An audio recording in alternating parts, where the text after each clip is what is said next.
over 50 aspirants from president to MCA. Mbona ni Babu Owino ndi wana point ameua mtu, na Babu Owino ndiye alipata the highest number of votes kushinda election ya president, kushinda ya governor, kushinda ya senator, kushinda ya women rep, kushinda ya MCS.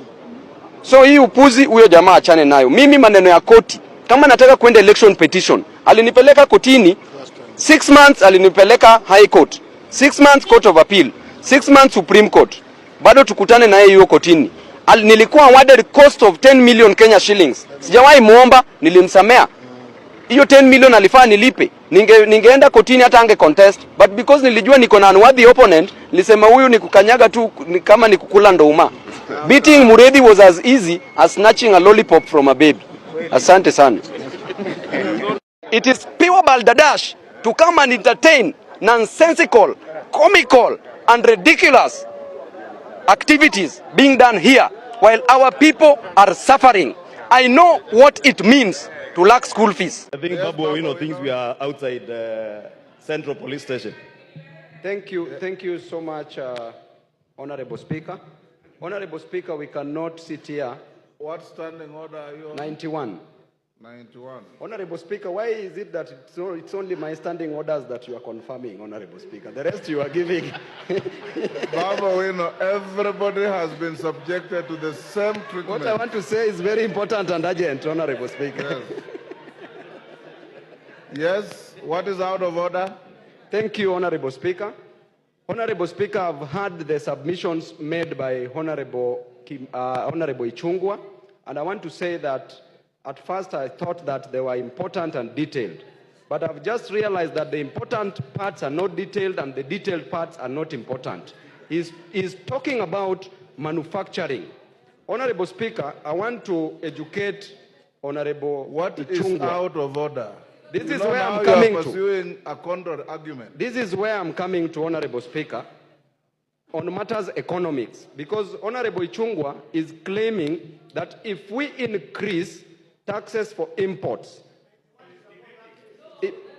that is what he's saying, that if we increase taxes for imports, imported goods, then we will give an opportunity for industries, local industries to grow, which literally is normally true. But in our situation as a country, Honorable Speaker, we are going to promote what we call foreign absorption, where money is going to leak from... Order, Honorable Babu Owino. Order, take your seat. Order, Honorable Babu Owino. The megalomaniac behavior, the temerity, the rude courage that the witness is using to address us is because of the overconfidence of the 117 million. And as a result of that, Mr. Chair, this committee must be respected, because that overambition can only be compared to an overambition of an ant climbing the legs of an elephant with the aim of raping it. Number two, Chairman, when we talk about the said witness, I would like to advise you, my brother, that overambition destroyeth a man. However, too little of an ambition also takes him nowhere. Therefore, you need to respect the honorable members in this committee, because this committee is here to protect the inherent and inalienable interest of the Kenyan citizens. Thank you, and I rest my case. All right. Madam Speaker, we do not need a bloated budget that is favoring patrimonialism. A budget where a cabinet secretary was buying a python belt at 800,000 Kenya shillings and crocodile shoes at 2 million Kenya shillings, and said that they have a weakness for finer things. This budget, as it is, Madam Speaker, is going to cater for the interest of Kenyans, because we must cut our coat according to our size. I have a point of order. Honorable Babu Owino, I have a point of order from the Honorable Cynthia Muge. What is out of order, Mheshimiwa? Madam Speaker, I'm just wondering if the Honorable Babu Owino is in order to mention that whatever belt or whatever watch whoever is wearing, Honorable Speaker, was budgeted or was funded by the budget of this country.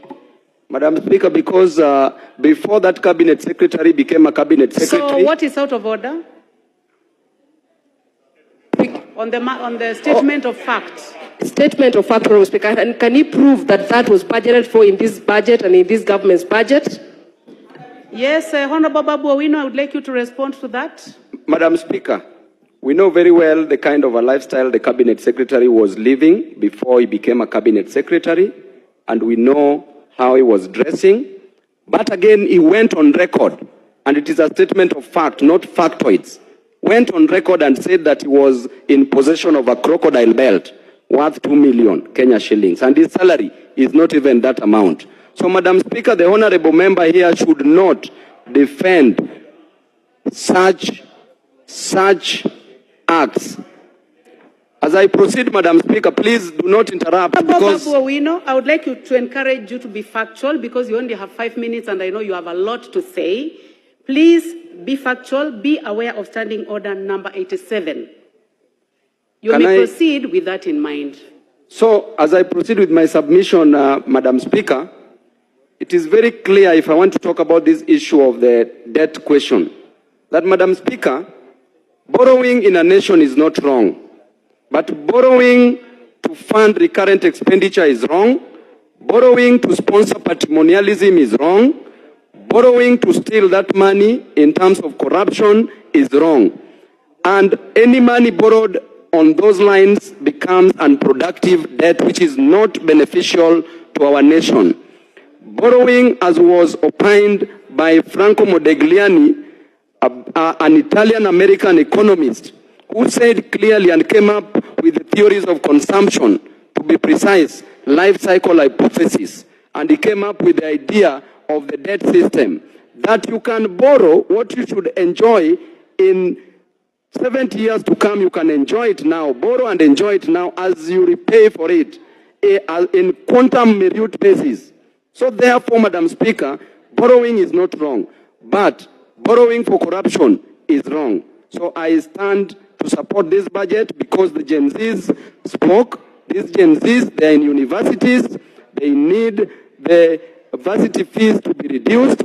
These Gen Zs at the same time, Madam Speaker, need to be employed because these are people who have graduated but there are no jobs.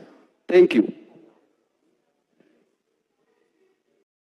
Do you know this is a restricted area? It is not. To who? It is restricted. This is a public, place, my friend. Listen, a restricted area requires, if you want to come here, you get a pass, you come here. Which pass?